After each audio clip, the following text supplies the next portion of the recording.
"Excuse me, that's my seat." The shrill voice sliced through the hum of incoming passengers like a knife. I had been reading on my phone, and my gut tightened. Patricia Wilson, president of our neighborhood HOA, but everyone just referred to her as Karen behind her back, stood in the aisle, finger extended towards me with immaculately manicured nails. "Sir, clearly there has been a mistake," she said, her voice rising as other passengers began to take notice. "That first-class seat belongs to someone of my standing within the community. You clearly don't deserve it."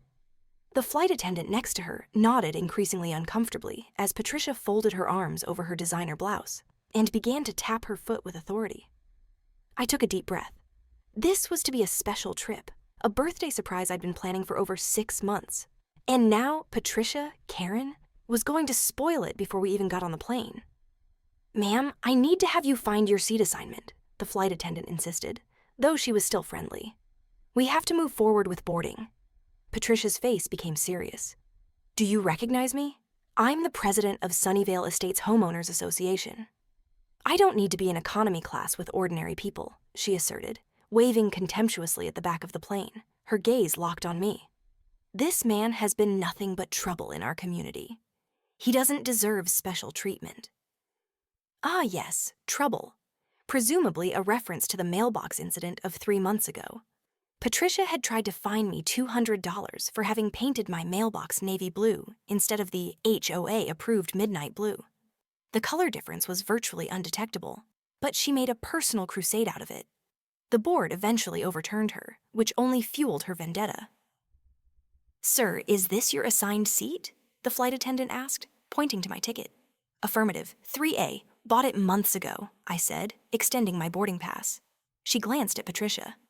"Ma'am, this passenger is in his correct seat. Could you please produce your boarding pass?" Groaning loudly, Patricia handed over the pass. The attendant examined it and then pointed toward the back. "Your seat is 28D, economy. Take that so the other people can board." Patricia didn't budge. She remained in the aisle like a tree standing firm in its place. "This is intolerable. I'm not going to ride in the back while people who do not deserve it take first class." She gestured toward me again.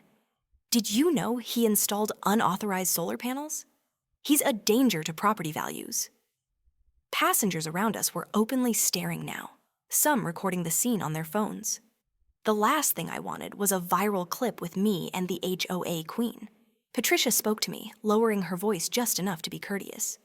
"I think we both understand that I would get more out of sitting here than you. I'm sure the airline would offer a refund for the difference. Do the right thing and be a good neighbor." The nerve. "Patricia, I paid for this seat. I'm not going anywhere. Your HOA role doesn't count here." Her eyes widened. She wasn't used to people telling her no, apparently. Most of our neighborhood dwellers caved just to avoid the hassle. I'd discovered standing your ground was the only successful strategy.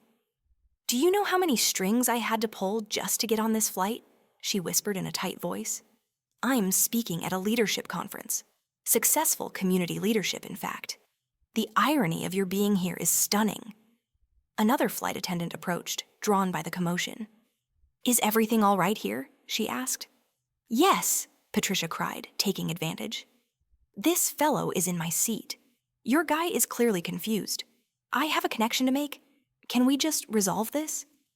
The 2 flight attendants rechecked our tickets. The older one spoke sternly.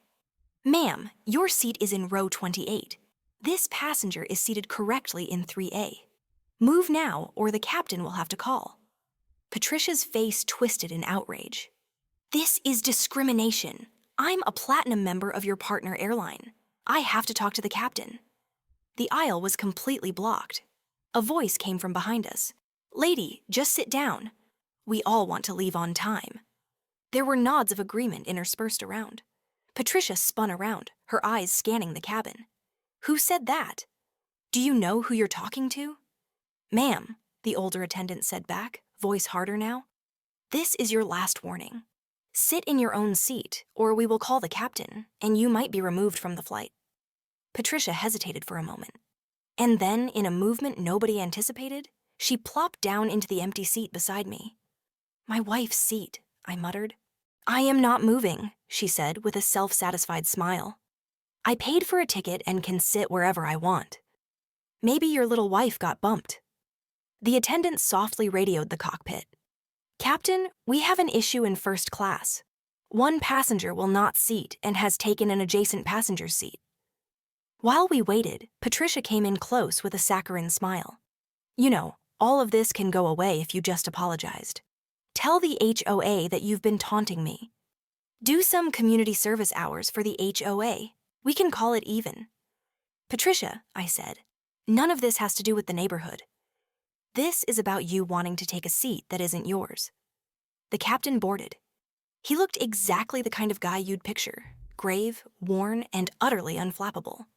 Ma'am, he said bluntly, your seat number is 28D. You'll have to move now. Patricia sat up straight, trying a different tack. Captain, I'm Patricia Wilson, president of Sunnyvale Estates HOA. There's been a terrible mix-up. He cut her off. This is not a community gathering. This is my plane. And on my plane, passengers sit where they've been seated. You have 30 seconds to stand up or you'll be removed. Non-negotiable. Her jaw was hanging open. Never saw her at a loss for words before. 20 seconds, the captain reminded himself, glancing at his watch. You can't do this, she stuttered. I have influence. I'll call your corporate headquarters. 10 seconds. This is absurd. I'm being targeted. He's getting special treatment. Time's up, the captain nodded. Call airport security. Patricia turned pale. You wouldn't dare.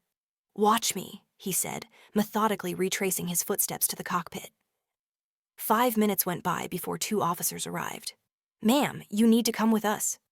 I will not leave my seat. This is assault. Call 911.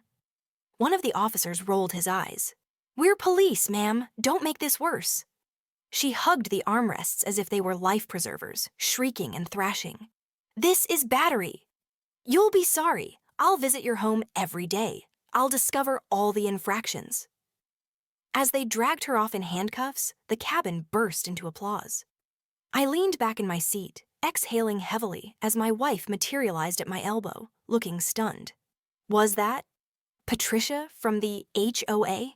They're dragging her away outside. I was unable to answer before the captain came over the intercom.